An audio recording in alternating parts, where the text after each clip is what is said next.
O Senhor é meu pastor, nada me faltará.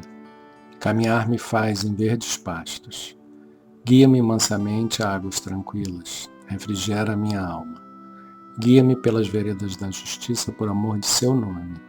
Ainda que eu caminhasse pelo vale das sombras da morte, eu não temeria mal algum, porque tu estás comigo. A tua vara e o teu cajado me consolam. Preparas uma mesa perante mim, na presença dos meus inimigos. Unges a minha cabeça com óleo, o meu cálice transborda. Certamente que a bondade e a misericórdia me seguirão todos os dias de minha vida. E eu habitarei na casa do Senhor por longos dias. O Senhor é meu pastor, nada me faltará. Divino Pai Eterno, aqui estamos para prestar-vos a nossa homenagem. Nós cremos em vós, Pai Eterno, nosso Pai e nosso Criador. Confiamos em vossa bondade e poder.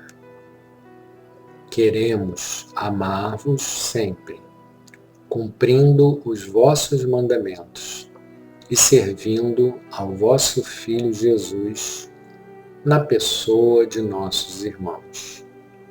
Nós vos damos graças pelo vosso amor e pela vossa ternura. Vós nos atraís e nos acolheis de braços abertos. Vós nos guiais com os ensinamentos do vosso Filho, nosso Senhor, e nos dais sempre o vosso perdão. Divino Pai Eterno, queremos consagrar-vos às nossas famílias para que vivam em paz e harmonia, as nossas casas para que sejam iluminadas pela vossa presença, as nossas alegrias para que sejam santificadas pelo vosso amor, as nossas preocupações para que sejam acolhidas em vossa bondade, as nossas doenças para que sejam remediadas com a vossa misericórdia, os nossos trabalhos para que sejam fecundos com a vossa bênção. Divino Pai Eterno, recebei a homenagem de nossa fé, fortalecei a nossa esperança e renovai o nosso amor. Pela intercessão de Nossa Senhora, Mãe do vosso querido Filho, dai-nos a perseverança na fé e a graça da salvação eterna.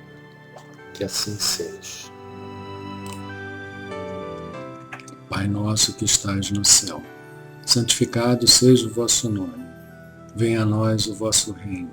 Seja feita a vossa vontade, assim na terra como no céu. O pão nosso de cada dia nos dai hoje. Perdoai as nossas ofensas, assim como nós perdoamos a quem nos tem ofendido. Não nos deixeis cair em tentação e livrai-nos do mal. Amém.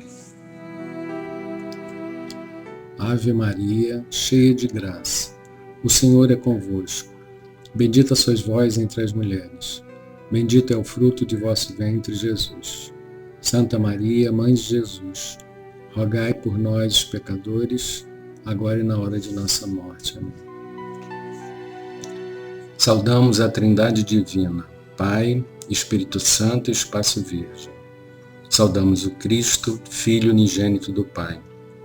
Saudamos o amor divino, força que cria, mantém e renova todo o universo. Pedimos, Pai, por todos os seus filhos que vivem neste planeta, encarnados e desencarnados. Pedimos pela paz no mundo, entre povos e nações. Pedimos pelos mais necessitados, que o seu amor possa atender às suas necessidades. Pedimos pelas crianças do mundo e, em especial, por aquelas que não têm um lar para morar e uma família para amar e serem amadas.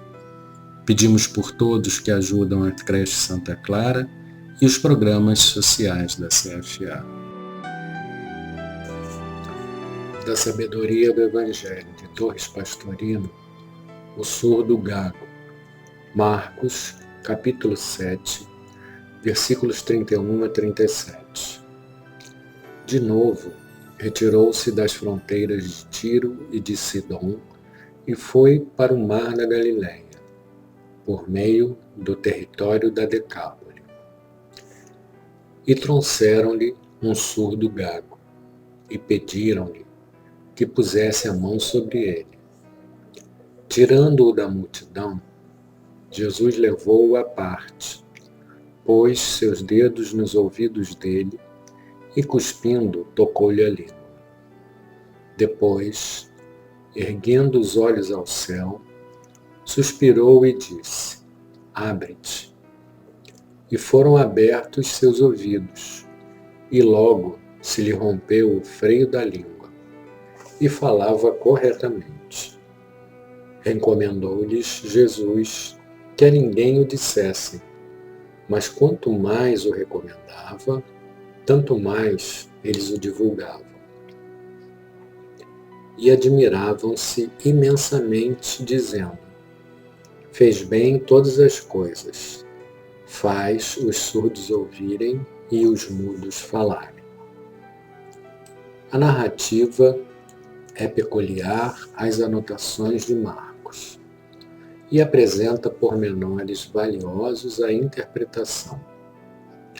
Inicialmente, o aceno ao caminho percorrido pela comitiva, de Tiro e de Sidom, pelo meio do território da Decápole.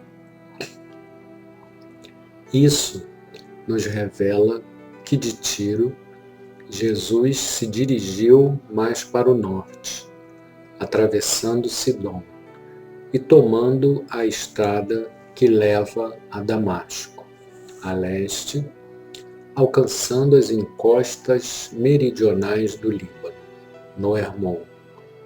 Abandona essa estrada, dobra a sudeste, atravessa o Jordão, talvez na ponte das filhas de Jacó, e chega ao coração da Decápole, ao sul do mar da Galileia, tendo, portanto, que voltar atrás para atingir esse mar. Na Decápole, fora deixado cerca de 6 meses antes, com a tarefa de difundir sua doutrina, o ex-obsidiado. Dessa forma, logo que a comitiva entra na região, é Jesus reconhecido e solicitado a curar um enfermo. Trata-se de um surdo gago. Gago é o significado preciso, que algumas versões traduzem por mudo, mas não há dúvida de que se trata de um gago, já que mais adiante se diz que se lhe rompeu o freio da língua e que falava corretamente, sinal de que antes falava, embora atrapalhado.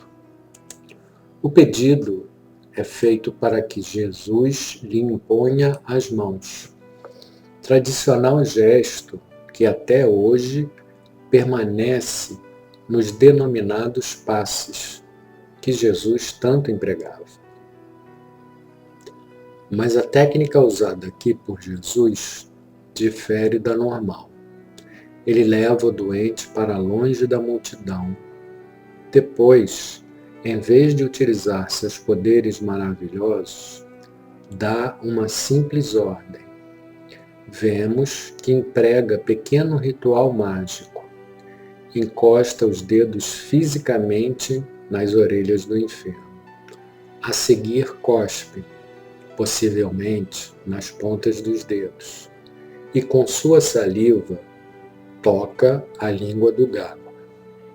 Depois desses gestos, levanta os olhos para o alto, suspira, como que recebendo ou emitindo uma onda fluídica através de sua respiração, e então pronuncia uma palavra em hebraico que significa abrir.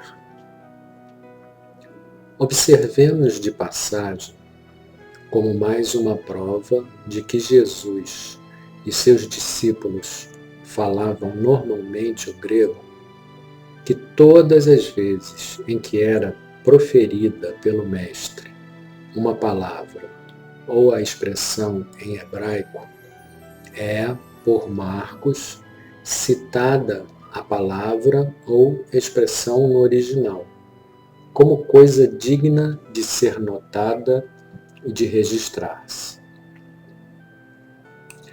Depois de realizados esses gestos e toques, é que se efetua a cura da surdez e o rompimento do freio da língua, permitindo ao enfermo expressar-se corretamente, pronunciando com clareza as consoantes. Resta-nos esclarecer: por que afastar-se da multidão? Por que tocar as orelhas? Por que a saliva na língua? E por que a palavra hebraica? Eis as respostas dos exegetas. Levou-o à parte, porque, nessa localidade, não queria agir de público, e como teria que usar gestos para despertar a fé no enfermo, já que sem essa condição exigida por Jesus, nada faz a ele. Não queria que julgassem seus gestos um ato de magia. Escondia-se então para não ser mal interpretado.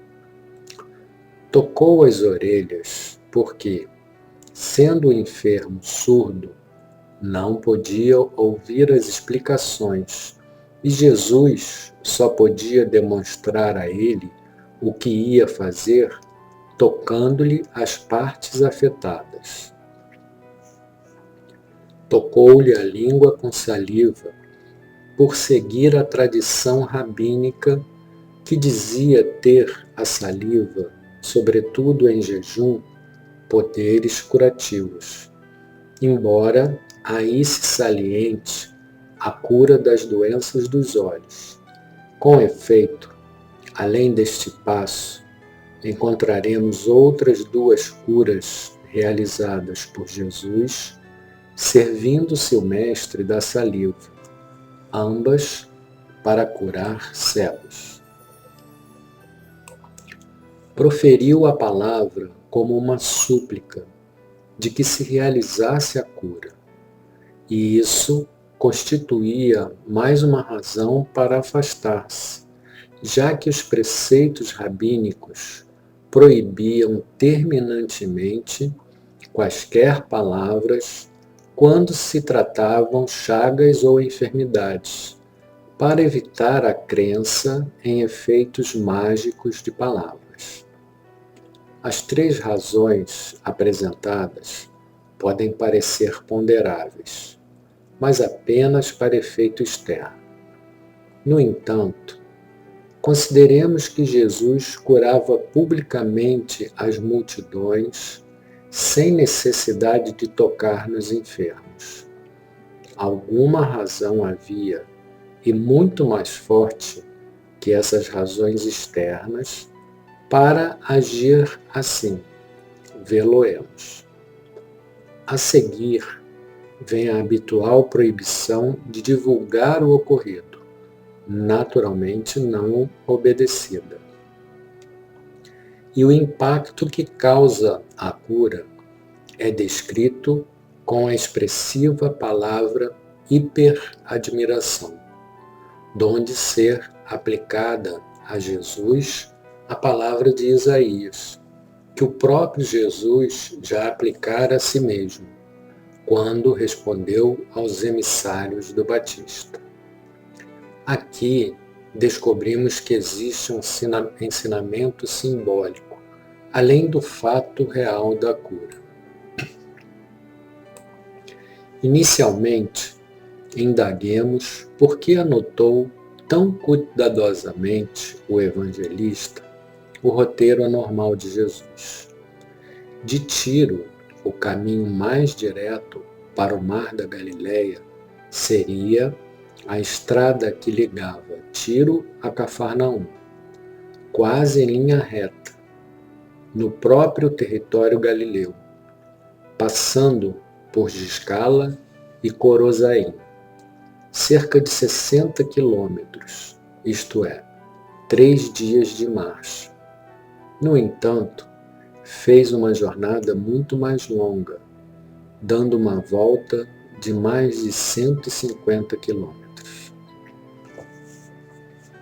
Explicam os exegetas que aproveitou a viagem para conversar a sós com os discípulos e que assim evitava viajar pelo território governado por Antipas, fazendo o trajeto pela tetrarquia de Filipe. Todavia, como sabemos que todas as palavras e minúcias de um livro revelado têm uma razão simbólica, verificamos que a passagem de uma busca intensa, Tiro e Sidom, na terra agitada de negócios, Canaã, para as águas tranquilas do jardim fechado, Mar da Galileia, não se faz de forma repentina. Vibracionalmente, a distância é grande, atravessando numerosos estágios, 10 cidades, ou seja, Decápole. Ao chegar, é apresentada uma personagem surda e gaga, para que a individualidade a cure. A surdez física simboliza aquele que não consegue ouvir a voz interna da verdade, e a gagueira, aquele que, apesar desse defeito de audição, pretende ensinar o caminho certo às criaturas, ou seja, aquele que fala incorretamente. Portanto, o modelo dos pregadores que ainda não tiveram contato com a grande realidade, que ainda não mergulharam na consciência cósmica, que ainda não se unificaram ao Cristo. Só podem falar gaguejando, não física, mas espiritualmente, não pronunciando as palavras pelo meio, mas ensinando somente meias verdades. E isso porque, sendo surdos à voz interna do Cristo, só conhecem as coisas através dos gestos materiais das leituras e livros. Jesus o retira da multidão, levando-o à parte. Naturalmente, a primeira coisa a fazer num caso desses é chamar o homem ao isolamento da meditação, fora da multidão, a fim de que no silêncio possa realizar-se um encontro místico. Depois, coloca seus dedos nos ouvidos, revelando a bondade do Cristo que estende suas mãos com misericórdia, para que possa ser mais bem ouvido. A seguir, cuspindo, isto é, emitindo de si as intensas vibrações de amor, toca-lhe a língua, rompendo-lhe o freio, para que possa proferir corretamente as palavras, para que possa revelar as verdades com correção.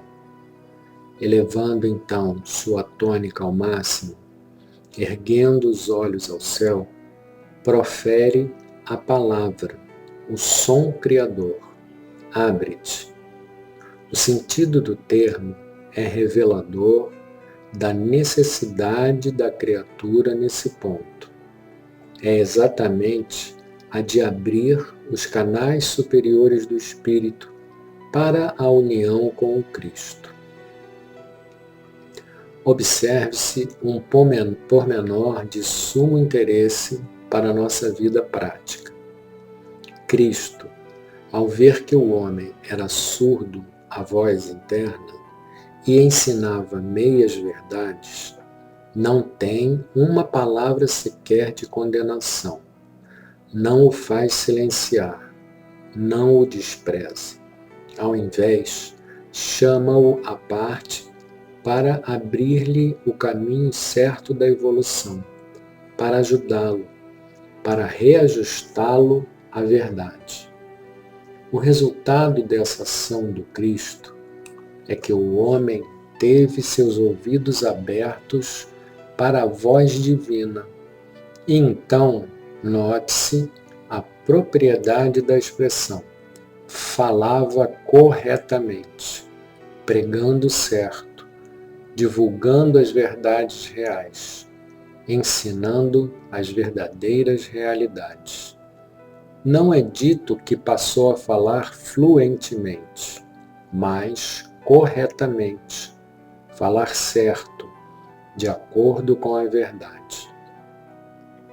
O final da história revela o êxito da cura. O acontecimento é visto e verificado por todos. Aclamam o autor como a bondade encarnada. Fez bem todas as coisas. Frase que constitui um dos mais belos testemunhos a respeito de qualquer ser. Também desse trecho, deduzimos que o Cristo, quem em nós reside, está pronto a ajudar-nos, abrindo nossos ouvidos para que aprendamos, estendendo as mãos para guiar-nos pelo caminho certo para encontrá-lo, desde que o desejemos, a fim de assimilar seus ensinamentos silenciosos e profundos e poder então divulgá-los corretamente. Neste trecho do Evangelho, Jesus efetua a cura de um surdo gago. A surdez física simboliza uma pessoa que não consegue ouvir a voz interna da verdade que vem do nosso Cristo interno. A gagueira simboliza que mesmo não tendo contato com a divindade que vive dentro de nós, pretende ensinar o caminho para os outros, falando incorretamente. Esta lição apresentada aqui, a ser aprendida, é que todo aquele que ainda não teve o contato com seu Cristo interno não poderá falar plenamente sobre a verdade imutável. Enfim, precisamos realizar um mergulho profundo dentro do nosso coração e aí, em meditação, encontrar o nosso Cristo interno, que, quando nós nos unirmos a Ele, aprenderemos sobre essa verdade imutável. Senhor, faz de nós um instrumento da sua paz. Onde houver ódio, faz com que eu leve o amor. Onde houver ofensa, que eu leve o perdão. Onde houver discórdia, que eu leve a união. Onde houver dúvida, que eu leve a fé. Onde houver erro, que eu leve a verdade. Onde houver desespero, que eu leve a esperança. Onde houver tristeza, que eu leve a alegria. Onde houver trevas, que eu leve a luz. Ó Mestre, faz com que eu procure mais consolar que ser consolado, compreender que ser compreendido, amar que ser amado, pois é dando que se recebe, é perdoando que se é perdoado, e é morrendo que se nasce para a vida eterna.